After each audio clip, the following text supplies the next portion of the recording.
हाँ जी, राम राम दोस्तों। आज का वीडियो जो है वो भी एस्ट्रोलॉजी से रिलेटेड है और टॉपिक है जो रोज़ का डेली प्रिडिक्शन करते हैं कि आज इस राशि वाले का दिन ऐसा जाएगा,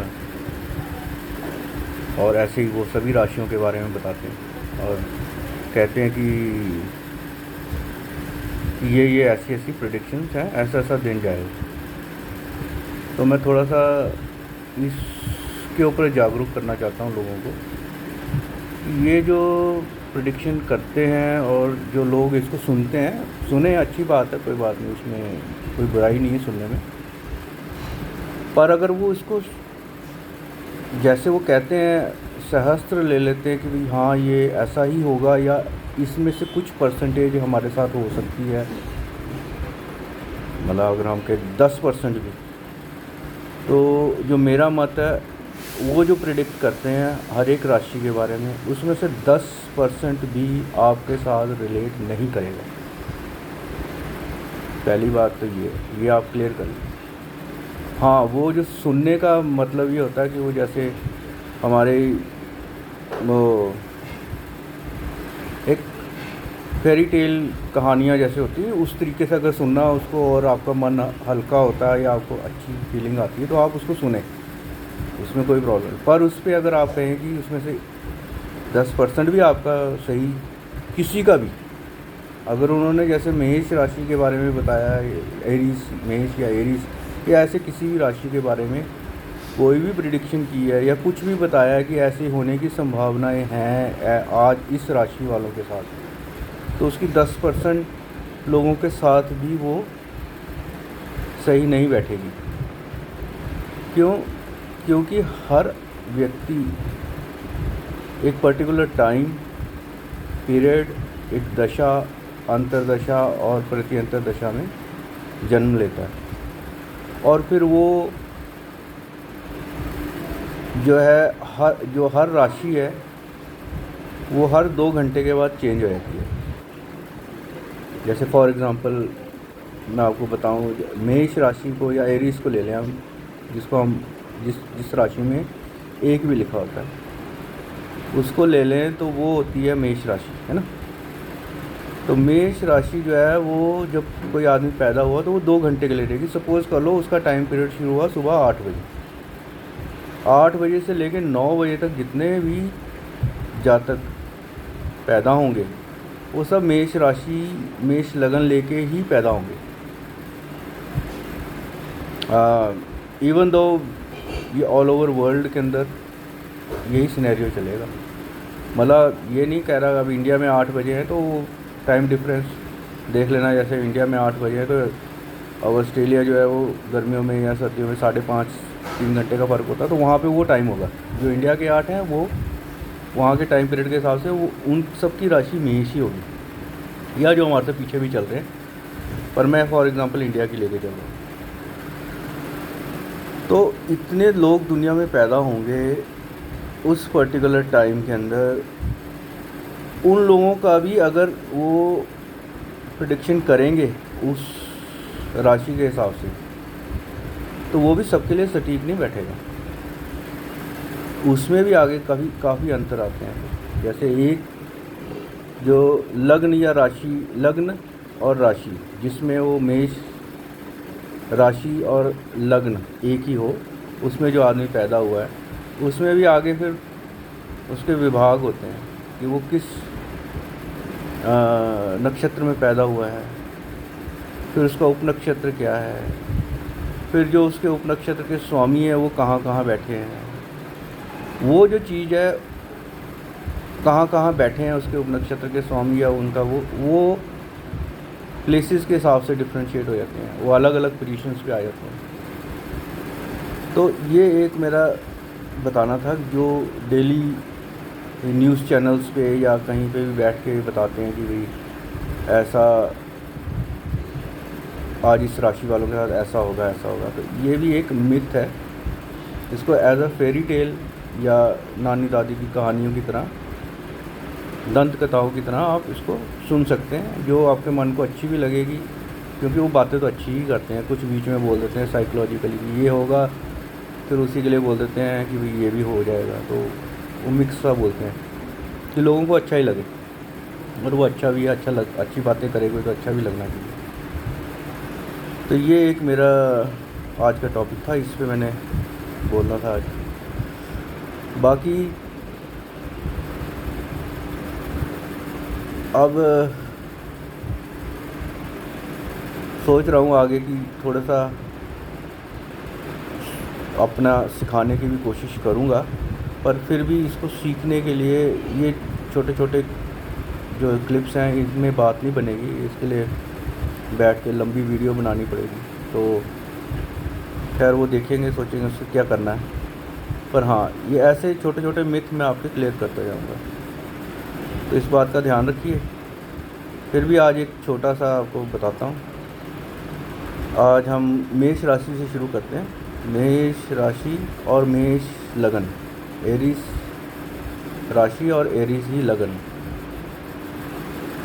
जो होता है, अगर वो है किसी का, जैसे चार्ट बनता है तो एरीज लगन का बना, तो उसके अंदर 3 विभाजन होते हैं। हर लगन के या हर राशि के 3 विभाजन होते हैं। उन तीनों के अंदर 3 नक्षत्र आते हैं जिनके अलग अलग स्वामी होते हैं। जैसे मेष में 3 आते हैं, तो मेष के अंदर जो 3 नक्षत्र आते हैं वो उनके जो स्वामी हैं, पहला जो नक्षत्र आएगा वो है केतु का होगा।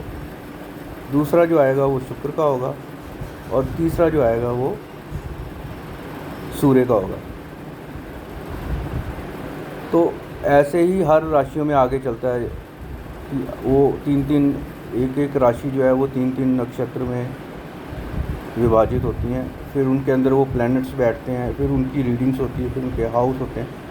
तो ये काफ़ी एनालाइज करने के बाद किसी के बारे में आप बता सकते हो कि भाई आपका दिन कैसा जाएगा। हाँ, एक चीज़ और बता दूँ कि जैसे किसी की पर्टिकुलर और जो दशा है किसी भी व्यक्ति की, वो मून से देखी जाती है, मून की स्थिति से देखी जाती है कि मून किस नक्षत्र में बैठा है, वहाँ से उसकी जो हम दशा का पैटर्न देखते हैं वो वहाँ से शुरू होता है। तो ऐसे है कि और फिर उसके हिसाब से आगे चलता है कि आदमी के जीवन में उसका दिन कैसा जाएगा। उसके लिए हमें फिर और भी बहुत सी चीज़ें देखनी पड़ती है, जैसे उसकी क्या दशा चल रही है, क्या अंतर है, क्या प्रति अंतर है, फिर उसकी न्यूमरोलॉजी के अंदर क्या चीज़ें चल रही हैं।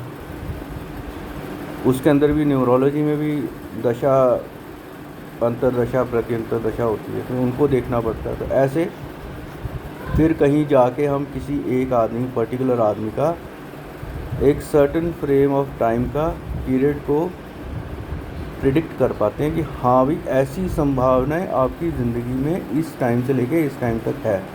जैसे आप किसी को प्रिडिक्ट करना, किसी के बारे में, कोई बच्चा है जो अभी पैदा हुआ है और मतलब वैसे तो उनके बारे में 5 साल तक नहीं बोलते बच्चे के बारे में, तो फिर भी अगर कोई क्यूरियस है और पूछना चाहता है तो छोटे बच्चे के लिए हम क्या देखना चाहेंगे, क्या प्रेफर है। लॉजिकली सिर्फ छोटे बच्चे के लिए यही होता है कि उसकी हेल्थ कैसी रहेगी, क्योंकि उससे पढ़ाई तो करनी नहीं, कोई काम नहीं करना, कोई धंधा नहीं, तो सिर्फ उसकी हेल्थ कैसी रहेगी ये देख सकते हैं, और यही देखना चाहिए छोटे बच्चे को। फिर जब वो स्कूल जाने लगेगा तब उसकी पढ़ाई कैसी रहेगी। तो ऐसे ऐसे ज़िंदगी के हर फेजेज़ में क्या चीज़ इम्पॉर्टेंट है उस फेज़ की, वो हम प्रिडिक्ट कर सकते हैं। अब फिर उसके बाद कोई पर्टिकुलर शादी कब होगी, या नौकरी कब लगेगी, या उसका करियर कैसा होगा,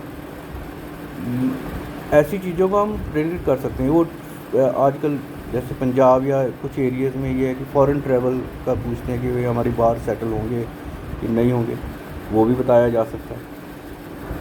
तो ऐसी कुछ चीज़ें हैं जो बेसिकली हम प्रेडिक्ट, और भी बहुत सी चीज़ें हैं और भी जो प्रश्न आते हैं उनके जवाब दिए जा सकते हैं, पर ये मैं आपको मेन बता रहा हूँ कि ये चीज़ें प्रेडिक्ट की जा सकती हैं।